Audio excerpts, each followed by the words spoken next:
B L ಸಂತೋಷ್ಗೆ PK 6 ಸವಾಲ್. RSS ಕಳ್ಳ ದುಡ್ಡು ದಿಡ್ಡಿದ್ದಾರೆ. ಏನಿದು ಆರ್ಎಸ್ಎಸ್ ರಿಜಿಸ್ಟರ್ ರಾದ್ದಾಂತ? ಸ್ನೇಹಿತರೆ, ಕರ್ನಾಟಕ ರಾಜಕೀಯದಲ್ಲಿ ಈಗ ಆರ್ಎಸ್ಎಸ್ ನೋಂದಣಿ ಮತ್ತು ಅದರ ಕಾನೂನಾತ್ಮಕ ಅಸ್ತಿತ್ವದ ವಿಚಾರ ಭಾರಿ ದೊಡ್ಡ ಬಿರುಗಾಳಿಯನ್ನೇ ಎಬ್ಬಿಸಿದೆ. 100 ವರ್ಷಗಳ ಸುದೀರ್ಘ ಇತಿಹಾಸವಿರುವ ಆರ್ಎಸ್ಎಸ್ ಸಂಸ್ಥೆ ಅಧಿಕೃತವಾಗಿ ನೋಂದಣಿಯಾಗಿದೆಯಾ ಅಥವಾ ಇಲ್ವಾ?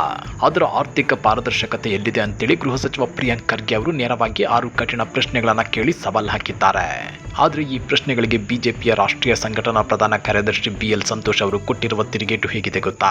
ಆರ್ಎಸ್ಎಸ್ ಹಿಂದೇನು ನೋಂದಣಿಯಾಗಿಲ್ಲ, ಮುಂದೇನೂ ಆಗಲ್ಲ. ನಿಮ್ಮ ನೋಂದಣಿಯಿಂದ ಈ ಜಗತ್ತು ನಡೆಯುತ್ತಿಲ್ಲ ಅಂತ ಓಪನ್ ಚಾಲೆಂಜ್ ಮಾಡಿದ್ದಾರೆ. ಜೊತೆಗೆ ಹೈದರಾಬಾದ್ ರಜಾಕರ ದಾಳಿಯ ಇತಿಹಾಸವನ್ನ ಕೆದಕಿ ಖರ್ಗೆ ಕುಟುಂಬಕ್ಕೆ ನೇರವಾಗಿ ಟಾಂಗ್ ಕೊಟ್ಟಿದ್ದಾರೆ. ಇತ್ತ ಸಚಿವ ವಿಜಯನಂದ ಕಾಶಪ್ಪನವರ್ ಇವರಿಗೆ ಕಳ್ಳ ದುಡ್ಡು ಬರುತ್ತೆ ಅಂತೇಳಿ ವಾಗ್ದಾಳಿ ನಡೆಸಿದ್ರೆ, ಕೇಂದ್ರ ಸಚಿವ ಎಚ್ ಡಿ ಕುಮಾರಸ್ವಾಮಿ ಅವರು ಆರ್ಎಸ್ಎಸ್ ಬೆನ್ನಿಗೆ ನಿಂತು ಕಾಂಗ್ರೆಸ್ಗೆ ರಿವರ್ಸ್ ಅಟ್ಯಾಕ್ ಮಾಡಿದ್ದಾರೆ. ಅಷ್ಟಕ್ಕೂ ಬಿಎಲ್ ಸಂತೋಷ್ ಹೇಳಿದ್ದೇನು? ಅದಕ್ಕೆ ತಿರುಗೇಟು ಕೊಟ್ಟ ಸಚಿವ ಪ್ರಿಯಾಂಕ್ ಖರ್ಗೆ ಕೇಳಿದ ಆ 6 ಅಸಲಿ ಪ್ರಶ್ನೆಗಳಾದ್ರೂ ಏನೋ? ಕುಮಾರಸ್ವಾಮಿ ಹೇಳಿದ್ದೇನು? ಪ್ರತಿಯೊಂದನ್ನು ಇವತ್ತಿನ ವಿಡಿಯೋದಲ್ಲಿ ಎಳೆಯಾಗಿ ತಿಳಿಸಿಕೊಡ್ತೇವೆ. ವಿಡಿಯೋ ತುಂಬಾನೇ ಇಂಟ್ರೆಸ್ಟಿಂಗ್ ಆಗಿದೆ, ಕೊನೆಯವರೆಗೂ ನೋಡಿ. ನೀವಿನ್ನು ನಮ್ಮ ಚಾನಲ್ಗೆ ಸಬ್ಸ್ಕ್ರೈಬ್ ಆಗಿಲ್ಲ ಅಂದ್ರೆ ಈ ಕೂಡಲೇ ಸಬ್ಸ್ಕ್ರೈಬ್ ಮಾಡ್ಕೊಳ್ಳಿ. ಬೆಲ್ ಬಟನ್ ಪ್ರೆಸ್ ಮಾಡಿದ್ರೆ ನಾವು ಅಪ್ಲೋಡ್ ಮಾಡೋ ಎಲ್ಲ ವಿಡಿಯೋ ಅಪ್ಡೇಟ್ಸ್ ನಿಮ್ಮನ್ನ ತಲುಪುತ್ತದೆ. ಸ್ನೇಹಿತರೆ, ಕತೆ ಎಲ್ಲಿಂದ ಶುರುವಾಯಿತು ಅಂತ ನೋಡೋದಾದ್ರೆ, ಮೊನ್ನೆ ಸ್ವಾತಂತ್ರ್ಯ ದಿನಾಚರಣೆಯ ಹಿನ್ನೆಲೆಯಲ್ಲಿ ಬೆಂಗಳೂರಿನ ಬನ್ನಪ್ಪ ಪಾರ್ಕ್ನಲ್ಲಿ ಆಯೋಜಿಸಲಾಗಿದ್ದ ಅಖಂಡ ಭಾರತ ಸಂಕಲ್ಪ ದಿನ ಕಾರ್ಯಕ್ರಮದಲ್ಲಿ ಮಾತನಾಡಿದ್ದ ಬಿಎಲ್ ಸಂತೋಷ್ ಅತ್ಯಂತ ಖಾರವಾಗಿ ಮತ್ತು ನೇರವಾಗಿ ಸಚಿವ ಪ್ರಿಯಾಂಕ್ ಖರ್ಗೆ ಅವರಿಗೆ ಸವಾಲೆಸೆದರು. ಬಿಎಲ್ ಸಂತೋಷ್ ಅವರು ವೇದಿಕೆ ಮೇಲಿಂದಲೇ ಹೇಳಿದ್ದೇನು ಗೊತ್ತಾ? ಆರ್ಎಸ್ಎಸ್ ಈ ಹಿಂದೆಯೂ ನೋಂದಣಿಯಾಗಿಲ್ಲ, ಮುಂದೇನೂ ನೋಂದಣಿಯಾಗಲ್ಲ. ಯಾಕಂದ್ರೆ ನಿಮ್ಮ ನೋಂದಣಿಯಿಂದ ಈ ಜಗತ್ತು ನಡೆಯುತ್ತಿಲ್ಲ ಅಂತೇಳಿ ಗುಡುಗಿದ್ರು. ನೋಂದಣಿಯಾಗಿರುವ ಎಷ್ಟೋ ಸಂಸ್ಥೆಗಳು ಆರ್ಥಿಕ ಅವ್ಯವಹಾರಗಳಲ್ಲಿ ಮುಳುಗಿ ಜೈಲಿಗೆ ಹೋಗುತ್ತೇವೆ. ಆದ್ರೆ ಕಳೆದ 100 ವರ್ಷಗಳಿಂದ ನೋಂದಣಿಯನ್ನೇ ಮಾಡಿಕೊಳ್ಳದ ಆರ್ಎಸ್ಎಸ್ ಕೋಟ್ಯಾಂತರ ಜನರ ವಿಶ್ವಾಸ ಗಳಿಸಿ ದೇಶ ಸೇವೆ ಮಾಡುತ್ತಿದೆ. ದೇಶ ವಿಭಜನೆಯ ಸಂದರ್ಭದಲ್ಲಿ ನೋಂದಣಿಯಾಗದ ಇದೇ ಆರ್ಎಸ್ಎಸ್ ಲಕ್ಷಾಂತರ ಹಿಂದೂಗಳನ್ನು ರಕ್ಷಣೆ ಮಾಡಿ ಸುರಕ್ಷಿತ ಪ್ರದೇಶಗಳಿಗೆ ತಲುಪಿಸಿದೆ. ಪ್ರಿಯಾಂಕ್ ಖರ್ಗೆ ಅವರೇ, ನೋಂದಣಿ ಮಾಡುವುದೊಂದೇ ಯಾವುದೇ ಸಂಸ್ಥೆಯ ದೇಶ ಸೇವೆಗೆ ಮಾನದಂಡವಲ್ಲ ಅಂತ ಕೌಂಟರ್ ಕೊಟ್ಟಿದ್ದಾರೆ. ಇನ್ನ ಈ ವೇದಿಕೆಯಲ್ಲಿ ಬಿಎಲ್ ಸಂತೋಷ್ ಅವರು ಕೇವಲ ನೋಂದಣಿ ವಿಚಾರವನ್ನಷ್ಟೇ ಮಾತನಾಡಲಿಲ್ಲ. ಖರ್ಗೆ ಕುಟುಂಬದ ಹಳೆಯ ಇತಿಹಾಸವನ್ನ ಕೆದಕಿ ಭಾರಿ ದೊಡ್ಡ ಸಂಚಲನವನ್ನೇ ಸೃಷ್ಟಿ ಮಾಡಿದ್ರು. ಬಿಎಲ್ ಸಂತೋಷ್ ಅವರು ಪ್ರಿಯಾಂಕ್ ಖರ್ಗೆ ಅವರಿಗೆ ನೆನಪಿಸುತ್ತಾ ಏನ್ ಹೇಳಿದ್ರು ಗೊತ್ತಾ?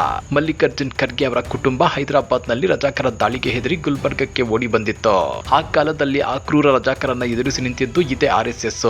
ಅವತ್ತು ಆರ್ಎಸ್ಎಸ್ ನೋಂದಣಿಯಾಗಿರ್ಲಿಲ್ಲ.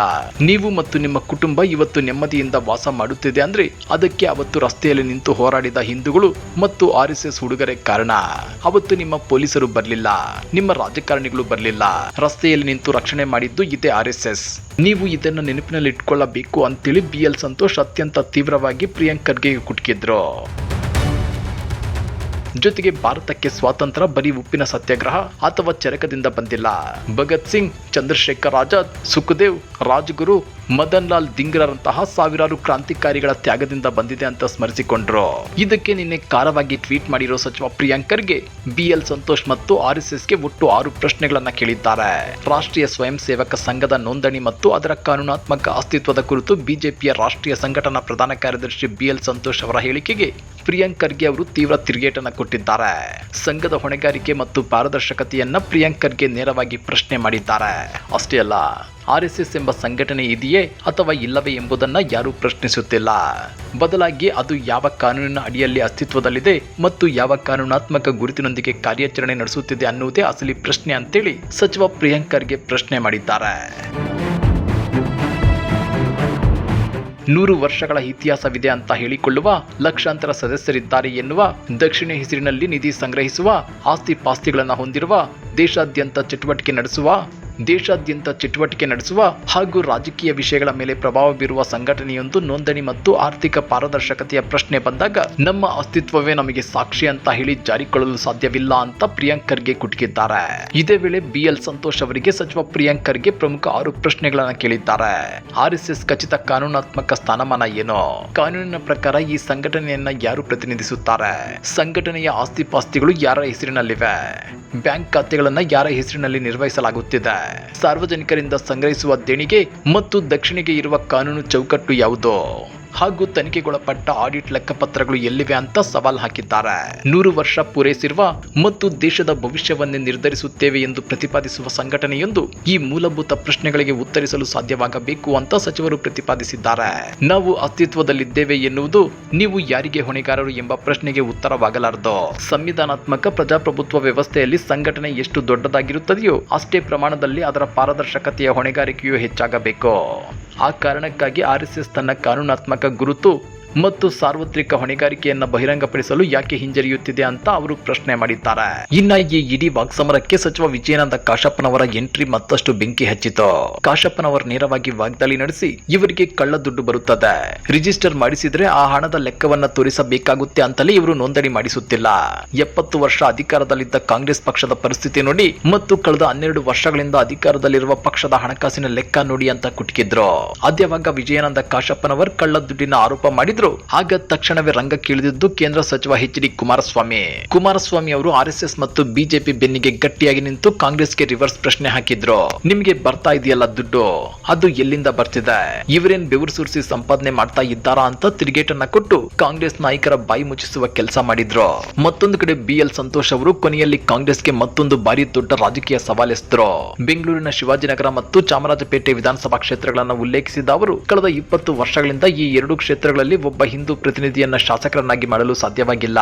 ಧೈರ್ಯವಿದ್ರೆ ಈ 2 ಕ್ಷೇತ್ರಗಳಲ್ಲಿ ಹಿಂದೂ ನಾಯಕರನ್ನ ಅಭ್ಯರ್ಥಿಯನ್ನಾಗಿ ನಿಲ್ಲಿಸಿ ಗೆಲ್ಲಿಸಿ ತೋರಿಸಿ ನೋಡೋಣ ಅಂತೇಳಿ ಕಾಂಗ್ರೆಸ್ಗೆ ನೇರ ಸವಾಲ್ ಹಾಕಿದ್ದಾರೆ. ಸ್ನೇಹಿತರೆ, ಪ್ರಿಯಾಂಕ್ ಖರ್ಗೆ ಮತ್ತು BL ಸಂತೋಷ್ ನಡುವಿನ ಈ ವಾಗ್ವಾದ ಬರೀ ರಾಜಕೀಯ ಹೇಳಿಕೆಗೆ ಸೀಮಿತವಾಗಿಲ್ಲ. ಇದರ ಹಿಂದೆ ಬಹಳ ದೊಡ್ಡ ಕಾನೂನಾತ್ಮಕ ಮತ್ತು ವೈಚಾರಿಕ ಪ್ರಶ್ನೆಗಳಿವೆ.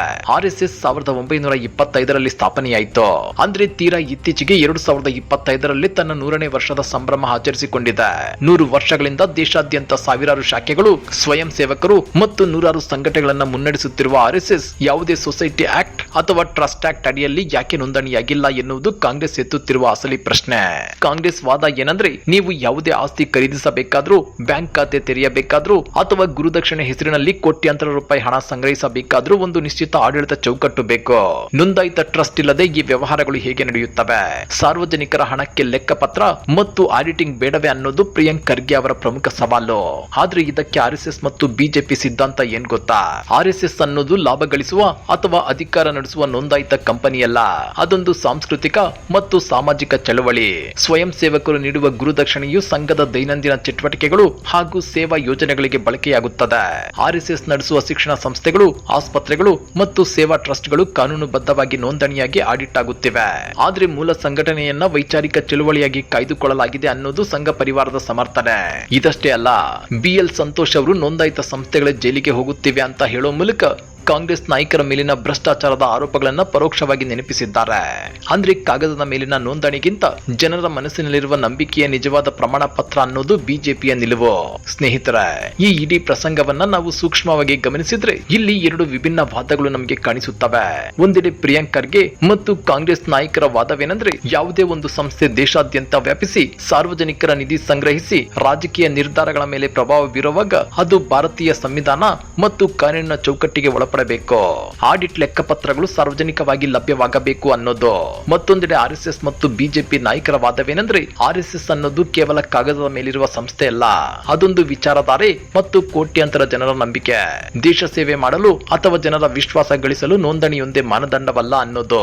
ಆದ್ರೆ ಮುಂಬರುವ ದಿನಗಳಲ್ಲಿ ಈ ಆರ್ಎಸ್ಎಸ್ ನೋಂದಣಿ ಮತ್ತು ಆರ್ಥಿಕ ಪಾರದರ್ಶಕತೆಯ ವಿಚಾರ ರಾಜಕೀಯವಾಗಿ ಮತ್ತಷ್ಟು ತೀವ್ರಗೊಳ್ಳೋದಂತೂ ಖಚಿತ. ಸ್ನೇಹಿತರೆ, ಪ್ರಿಯಾಂಕ್ ಖರ್ಗೆ ಅವರು ಆರ್ಎಸ್ಎಸ್ ನೋಂದಣಿ ಮತ್ತು ಆಡಿಟ್ ಬಗ್ಗೆ ಕೇಳಿದ 6 ಪ್ರಶ್ನೆಗಳು ಸರಿಯಾಗಿವೆಯೇ ಅಥವಾ BL ಸಂತೋಷ್ ಅವರು ನೋಂದಣಿಯಿಂದ ಜಗತ್ತು ನಡೆಯಲ್ಲ ಅಂತ ಕೊಟ್ಟ ಉತ್ತರ ಸರಿಯೇ? ನಿಮ್ಮ ಅನಿಸಿಕೆ ಮತ್ತು ಅಭಿಪ್ರಾಯಗಳೇನೇ ಇದ್ರೂ ತಪ್ಪದೆ ಕಮೆಂಟ್ ಬಾಕ್ಸ್ ನಲ್ಲಿ ತಿಳಿಸಿ. ಈ ವಿಡಿಯೋ ನಿಮಗಷ್ಟೇ ಅಲ್ಲ, ನಿಮ್ಮ ಸ್ನೇಹಿತರಿಗೂ ಶೇರ್ ಮಾಡಿ, ಲೈಕ್ ಮಾಡಿ. ಇಂತಹ ಬಿಸಿಯಾದ ರಾಜಕೀಯ ಚರ್ಚೆಗಳು ಮತ್ತು ಇನ್ಸೈಟ್ ಸುದ್ದಿಗಳಿಗಾಗಿ ನಮ್ಮ ಚಾನೆಲ್ಗೆ ಈಗಲೇ ಸಬ್ಸ್ಕ್ರೈಬ್ ಆಗಿ. ಮತ್ತೆ ಮುಂದಿನ ವಿಡಿಯೋದಲ್ಲಿ ಭೇಟಿಯಾಗೋಣ. ಜೈ ಹಿಂದ್, ಜೈ ಕರ್ನಾಟಕ.